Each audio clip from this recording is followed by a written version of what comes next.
دعا مسلمان میں عقیدہ توحید پختہ کرتی، اور دعا اس دولت کا نام ہے جو صرف مومن کے پاس ہے، کافر کے پاس نہیں۔ نبی پاک علیہ السلام نے فرمایا الدعاء صلاح المومن، دعا مومن کا ہتھیار ہے، کافر کے پاس یہ ہتھیار نہیں ہے۔ مومن جب اپنے مالک کے حضور دعا مانگتا ہے نا، دنیا میں آپ کسی سے زیادہ مانگے تو وہ ناراض ہو جاتا ہے، وہ کہتا ہے بھائی تو نے تو کام بنا لیا ہے، کل بھی دیا تھا، پرسوں بھی دیا تھا، روز روز تجھے کون دے؟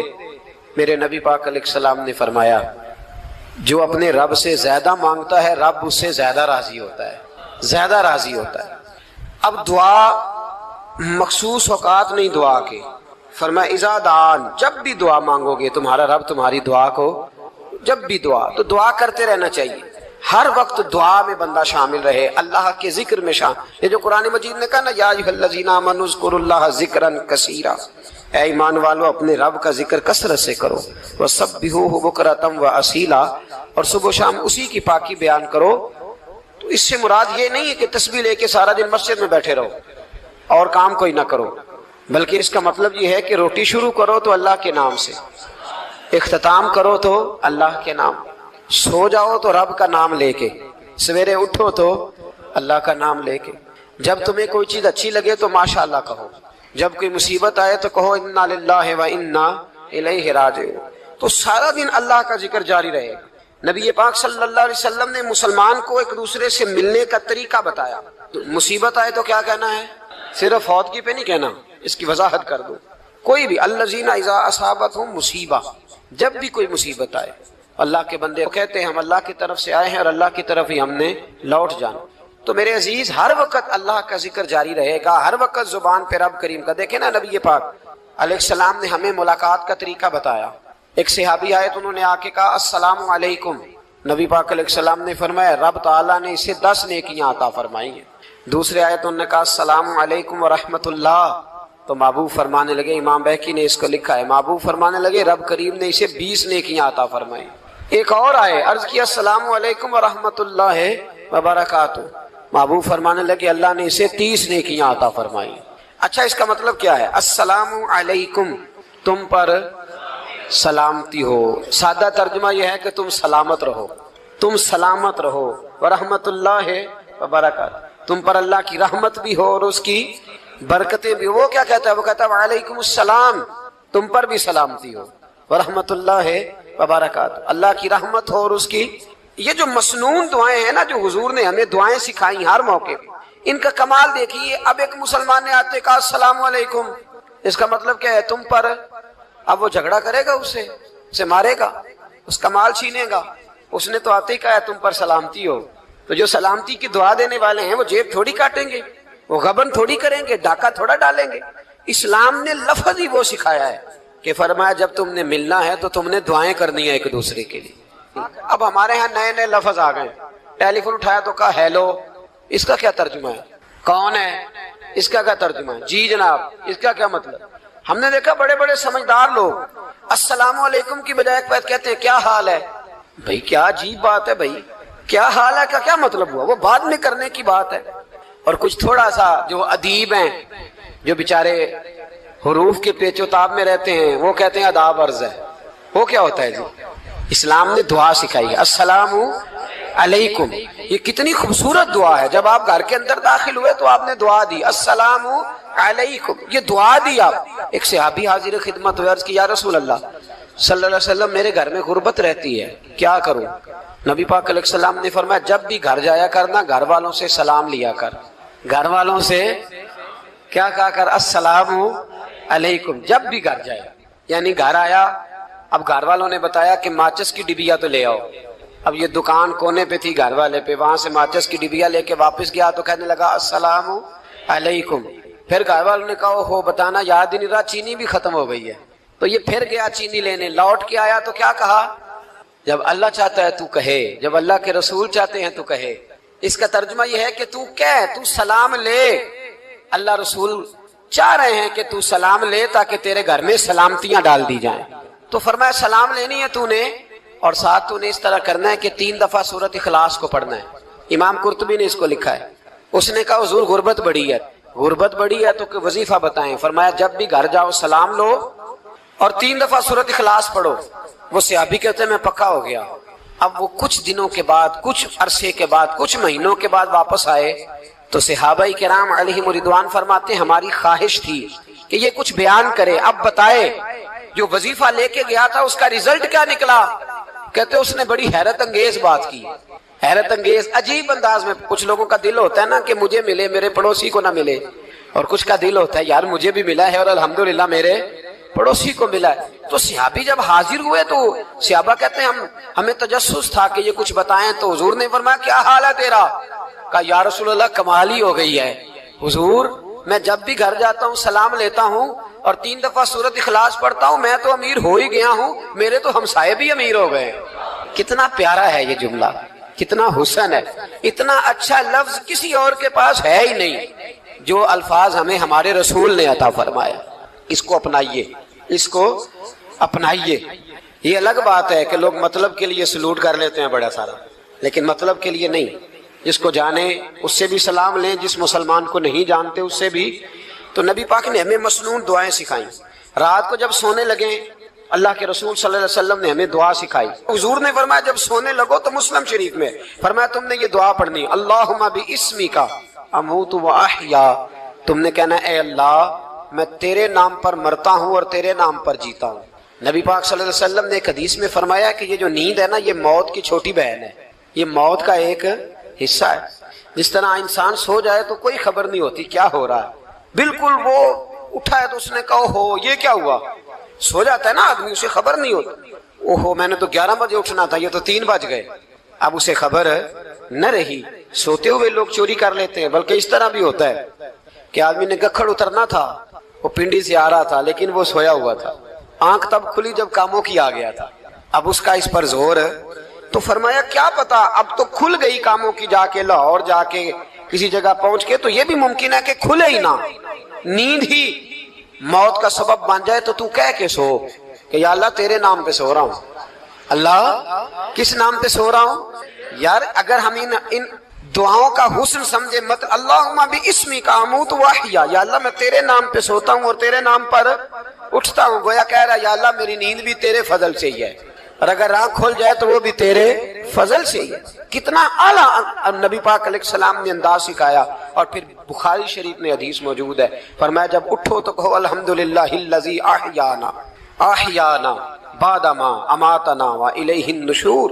فرمایا جب تم سو کے اٹھو تو پھر کہو اے اللہ ساری تعریفیں تیرے لیے، تمام تعریفیں جس نے ہمیں موت کے بعد حیات دی، موت کے بعد فرمایا احیانا بعد ما اماتنا، ہمیں مرنے کے بعد گویا اللہ کا شکر ادا کر کے آنکھ کھل گئی۔ دیکھیں کس طرح اسلام مسلمان کو اللہ کے ساتھ جوڑتا ہے۔ فرمایا شکر کر، آنکھ کھل گئی، کہ یا اللہ تیرا شکر ہے تو نے موت کے بعد ہمیں دوبارہ حیات عطا فرمائی، یہ شکر ادا کرو۔ گویا تم یہ نہ کہنا کہ میں اٹھ گیا ہوں تو میرا کمال ہے، یہ نہ سمجھنا میں اٹھ گیا ہوں تو میں بڑا پابند ہوں، جب میں ارادہ کر لوں کہ میں نے 11 بجے اٹھنا ہے تو پھر میں اٹھ جاتا ہوں۔ یہ نہ کہنا کہ یہ الارم بڑا اچھا ہے، یہ مجھے اٹھا لیتا ہے۔ ذہن کے اندر خیال کر کہ نیند تو موت کی طرح تھی، یہ جو میں اٹھ گیا ہوں تو اپنے رب کے فضل سے اٹھا ہوں، جو میں اٹھ گیا ہوں، جو ابھی اٹھے ہیں وہ تو بول دینا کم از کم کہ میں اپنے رب کے فضل سے اٹھ گیا۔ تو دعا سکھائی۔ پھر دیکھیے نبی پاک صلی اللہ علیہ وسلم نے فرمایا جب تم بیت الخلاء میں جاتے ہو نا، واش روم میں جاتے ہو تو گندی چیزیں ہوتی ہیں، وہاں شیطان ہوتے ہیں، جنات ہوتے ہیں، یہ گندگی پہ ہوتے ہیں۔ جب تم واش روم جاؤ، بیت الخلاء جائے، تب بھی دعا مانگو۔ کیا دعا مانگو؟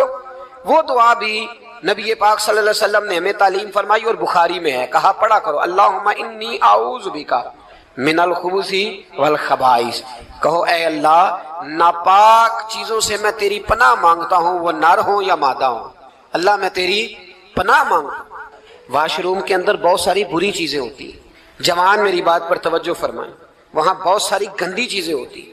انسان کئی دفعہ واش روم میں جاتا ہے، اسے وسوسے زیادہ آتے ہیں، یہ نوٹ کریں میری بات کو۔ اصل میں نا ہم بات ڈھونڈ رہے ہیں علاج اپنی بیماریوں کا، حالانکہ علاج تو سارا مدینے والے رسول کے پاس موجود ہے، محبوب کے پاس ساری دوائیاں ہیں۔ تو نبی پاک علیہ السلام دیکھیں نا، انسان واش روم میں جاتا ہے اسے وسوسے آتے، برے خیالات آتے، وہ گناہ کی طرف کئی دفعہ مائل ہوتا ہے، تو کہا تو دعا پڑھ کے جا، اللہم انی